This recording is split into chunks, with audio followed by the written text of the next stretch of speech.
regard. Recall that one of the president's cardinal,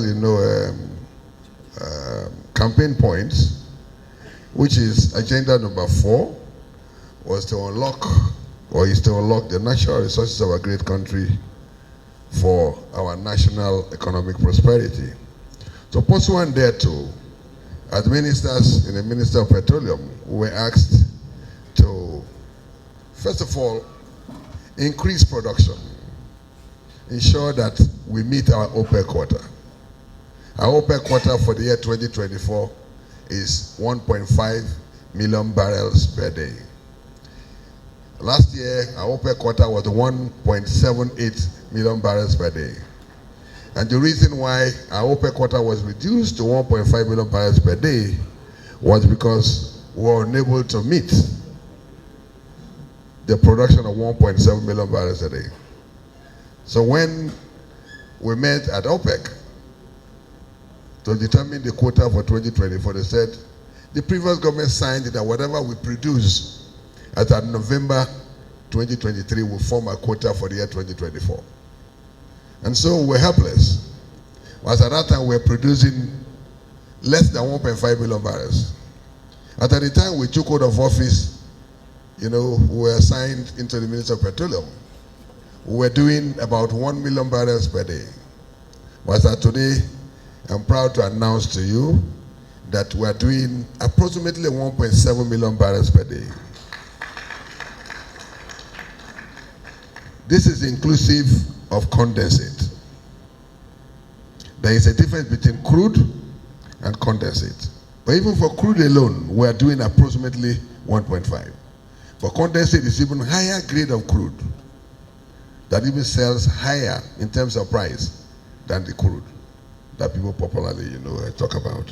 So as of today, our budget is predicated on 1.7 million barrels per day. But plus condensate, we're already meeting our budget expectations. So I think we deserve a round of applause from you. At least we are meeting our own mandate. First of all, of producing what OPEC has given to us to produce, which is 1.5. We have exceeded it when you include condensate, and so we have achieved that. Our target is to ensure that we produce up to 2-3 million barrels per day, and we have the capacity to do so. Our problem hasn't been capacity. Our problem has been, so many other, factors which I don't want to bore you today, but one of them is the difficulty in evacuation. Our pipelines, some of them as old as 50 years, some of them as old as the industry, which started in 1956 in Bayelsa. And so, the lifespan of the pipelines have already expired. And so when a young man goes to those pipelines and he just touches the pipelines, they are busted. And so even if you produce, you have the challenge of evacuation. And that is why most of the fuel stations are shut down because of evacuation difficulties. But we are addressing those problems. And that is why we are confidently saying that the issue has nothing to do with capacity, but the issue is basically technical and which we are addressing. And by the time we address them, within the shortest possible time, we'll increase production, to 2 million to 3 million. Let me also say, as part of, our achievement, is that when we got into the ministry, one of the biggest problems we faced was lack of investment in the last 12 years. Recall that recently, the global CEO of Total made a statement in Kigali, in Rwanda. And he said, Nigeria hasn't seen investment for 12 years, which is true. But we're already changing the narrative. I was in a meeting with him on Saturday with Mr. President, and all the issues he raised are already addressing. Also to tell you that Total has also shown significant interest in the new bid rounds that have been announced. President approved a new bid round, which we launched in Houston sometime this month, and Total is already expressing significant interest in some of those blocks. So also the other IOCs, which means that the IOCs, we've been able to, rekindle the confidence of the investing community, and they are coming back. Even this morning, I was playing host to the global CEO of Schlumberger. Schlumberger is the highest, is the biggest oil and gas service provider in the world. Schlumberger, among other companies like the Halliburtons, left Nigeria. Why did they leave? Because the policies were not favorable. They left because some people who were implementing the Local Content Act misunderstood the local content to be substitution of the IOCs. That wasn't the intent. I was in the Senate when we passed that law. The law was to build local capacity to play at their own level. As of today, no local drilling company can go to deep offshore to drill. It's still the exclusive, it's still within the exclusive capacity of the big oil servicing companies to go to deep offshore, where bulk of our production is coming from. It's important to note that over 80% of what is produced locally is produced by the IOCs.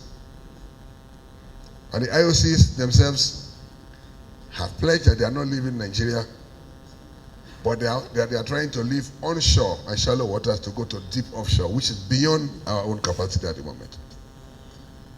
So the point is that we have been able to rekindle the confidence, we have restored the confidence of the investing community in the oil and gas sector. And that is why Halliburton's global COE was here. And that was why the Total global CEO was here last Saturday. And I've met with the global CEOs of Shell, ENI. As I speak now, the team of ENI is still waiting for me in my office. All these are to show that the policies of this government are working. We are already bringing back the investors because they now have confidence in this present administration. So we've done what a government is expected to do to attract investment. Somebody was asking me that Total announced $6 billion of proposed investment in Angola. I'm also very, very, happy to announce to you that we have a company that I don't want to tell you now, but there's a company that in the next few weeks will announce a $10 billion investment in deep offshore. And they are in town waiting for me. These were companies that left Nigeria because they believed that there were inconsistent policies. The atmosphere wasn't favorable. But following this administration's policies of deliberately creating the best environment that are competitive globally, they are all coming back. There's also another company that will invest about $5 billion. And these are not stories. But I don't want to preempt the announcement, so I let it be that we announce it so that Nigerians will know that Angola cannot be compared to Nigeria. In Africa, Nigeria is the leading oil and gas producer, and we are still dominating that position. Our target in this 2024, having worked very hard to create the enabling environment, is to ensure that we have minimum of $20 billion in investment this year.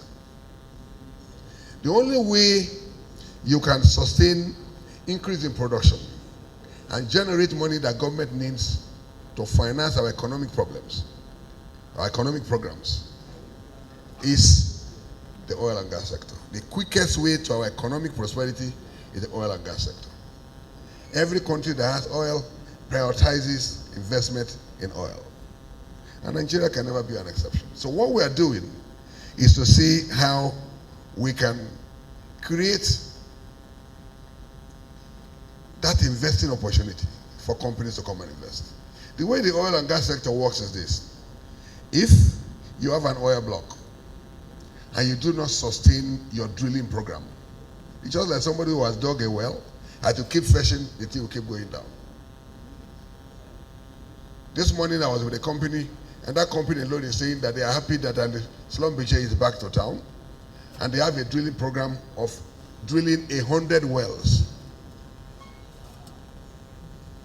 You know what that means? That will be another major investment that will attract billions of dollars. You know, the Minister of Petroleum is not a ministry where you execute projects. Ours is to create the environment so that investors in the oil and gas sector can continue to invest in the sector. Nigeria still has the highest reserves in Africa. But the reason why we are not seeing the benefits of these huge reserves is because in the last 12 years, Nigeria's capital investment to reserve was the lowest in the world. We are only 5%. Angola had 46%. Mozambique had 97%. Guyana had 617%. You ask yourself the question, why did the companies in Nigeria fail to invest in the last 12 years? The reason is simple. The PIA took longer than ever to be passed. And nobody wants to invest billions of dollars in any climb where there's uncertainty.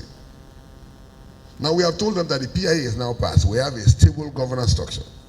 We have the best fiscals, and the president has signed executive orders. We have the best fiscal terms that are globally competitive.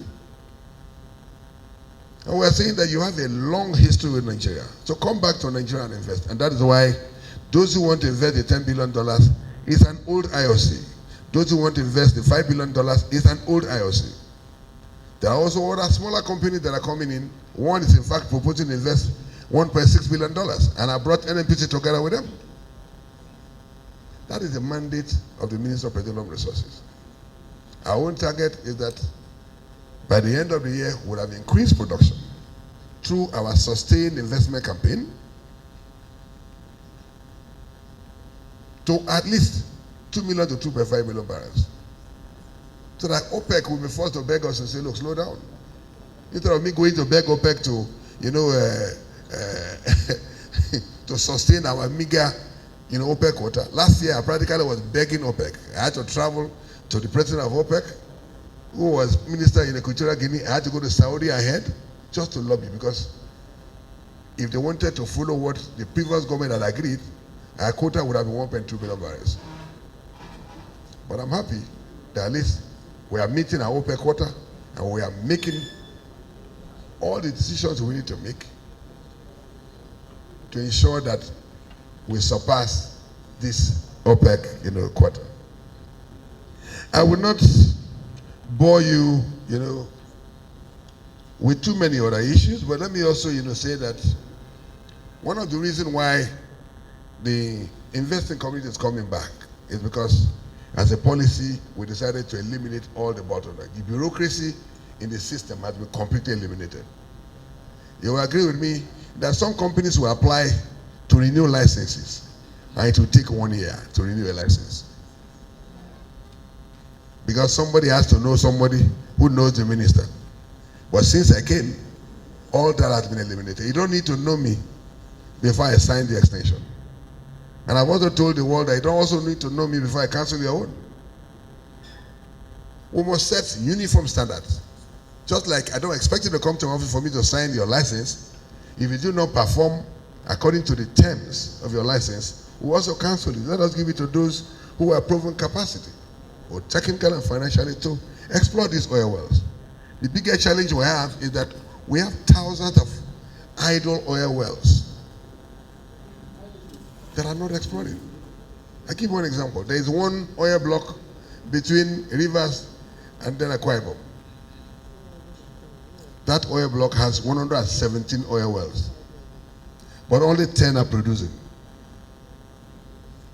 The rest are just shutting. Why? No explanation. They're in the hands of somebody who may not have capacity to be able to explore.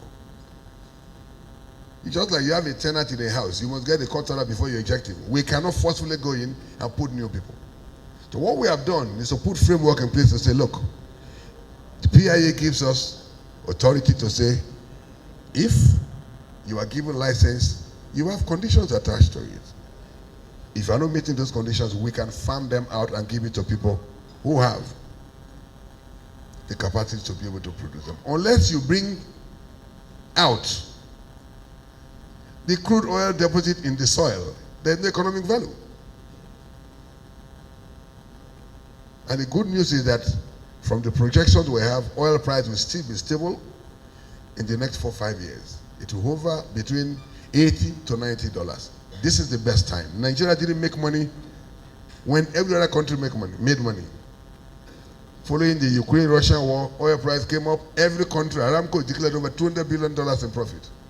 Only Nigeria didn't make money. What we are doing is to rewrite the story. Let us maximize our production, which we are doing, and ensure that Nigerians benefit from these God-given resources that we have. You know, we as I said earlier, today I was with the global CEO of the bottom of Slumbiche. We are bringing back all the service companies. I'm in touch with all of them. Because the IOCs will complain that, look, if they want to go deep offshore, unless these big boys are there, they cannot do it. Unless they come back, there will also be no competition, which means the price will be higher. And the higher the prices, the more we pay as Nigerian government. Because all these blocks you see, Nigeria owns between 60 to 70%. And so whatever cost that is attached to production, we pay majority of it. And so they're all coming back. Also in the downstream, I also want to assure Nigerians that in the downstream too, we are doing whatever is practically possible. The previous government started the rehabilitation of the refineries. And NNPC is the one that is rehabilitating them, not the Minister of Petroleum. I want to make it very clear. So that you do not blame me. Don't hold me responsible. I'm not the one who awarded those contracts. Those contracts are awarded by NNPC. But I've been to the refineries and I see what's going on. And very soon I believe that those refineries will be rehabilitated. We have also given licenses for modular refineries. And some of them are already started producing. And these people don't know me, I don't know them. Some of them have seen me on the road and they say, look, you approved my license without knowing me. And I said, yes, very good, go and work. If you don't work, we'll cancel it without knowing you. So, distinguished ladies and gentlemen, let me conclude by saying that one of the biggest achievements in the Ministry of Petroleum is sustaining the peace in the Niger Delta region.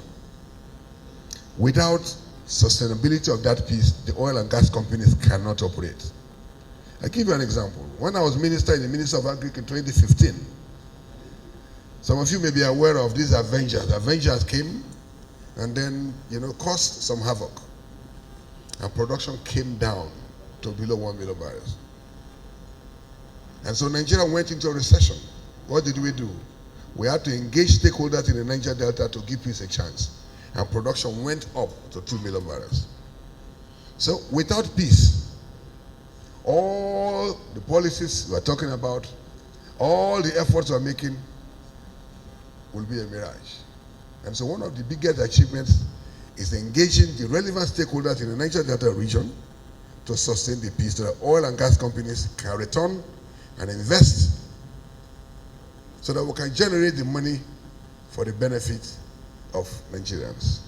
So, ladies and gentlemen, thank you very much for the opportunity. If there are specific questions, I want to be very willing to answer. Thank you very much.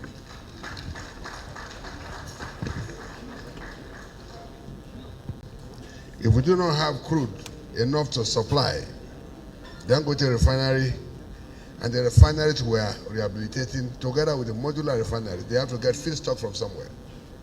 That is inevitable. But as of today, I'm not aware that Dangote is importing crude from the US. And that's the reason why we're talking about increasing production. And that's why we're bringing back the service companies to come back and start drilling. That's why I'm also telling you that, look, today or yesterday, a company told me of a drilling program of over 100 wells. The only way we can increase production is to continue, drilling. And in the past 12 years, that didn't happen. But it has started happening in significant numbers under this administration. So I can assure you that there will be no basis for anybody to import crude because we'll be able to supply the feedstock for all the refineries that are located in Nigeria. If we see queues in fuel filling stations, that doesn't mean there's any scarcity. Fuel is cheaper in the NNPC filling stations. And so when you are driving and you see queues in some filling stations, it's not as if there's any scarcity. But the price between, what PMS is sold in the NNPC filling stations and the ones owned by IPMA members is made between the neighborhood of 60 to 80 naira per liter.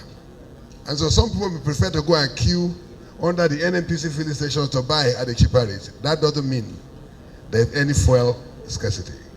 This is the one government that has been able to ensure that there is sustainability in the supply chain, particularly, for PMS. You can recall that before now, it was a perennial problem. Every year, you will see during the festive period in December, there will always be queues. But journalists, I asked you, go and investigate. Last year, there were no queues in this country for the first time. That happened not by accident, but it was because of deliberate effort made by this government to ensure that there is product affordability and availability. That is in respect of that. On the issue of whether there is subsidy or not, I think that all of us in Nigeria know that from the very first day the president, took out of office, he said subsidy is gone. And I can confirm to you today that subsidy is gone. But the point must be made that look, all over the world, government finds a way to subsidize, maybe not fuel, but agro products. Are we not subsidizing food? We are finding a way to subsidize seed supply. We are finding a way to subsidize, fertilizer supply. There is some way. There's no responsible government that will not find, one way or another to be able to, ameliorate the sufferings of our people. But officially, there's no subsidy. Government is not paying subsidy. So please, I want that officially clear that there's no subsidy, in the country today. Somebody talked about, peace in the Niger Delta. Peace in the Niger Delta is as a result of collaboration between the security agencies and those of us in the ministry and other stakeholders, including the industry players. All of us are on one accord, working tirelessly to ensure that we work together to ensure that we sustain the peace for the oil and gas companies to operate in the Niger Delta region. Somebody asked a question about the number of oil wells. There are thousands of oil wells. I cannot stand here and tell you how many thousands of oil wells are shutting. But the problem we have is that bulk of our oil wells are not producing. And what we are doing is to ensure that we bring them back to production so that we can increase the number of barrels that we can produce per day. I hope I've been able to answer your questions. Thank you very much.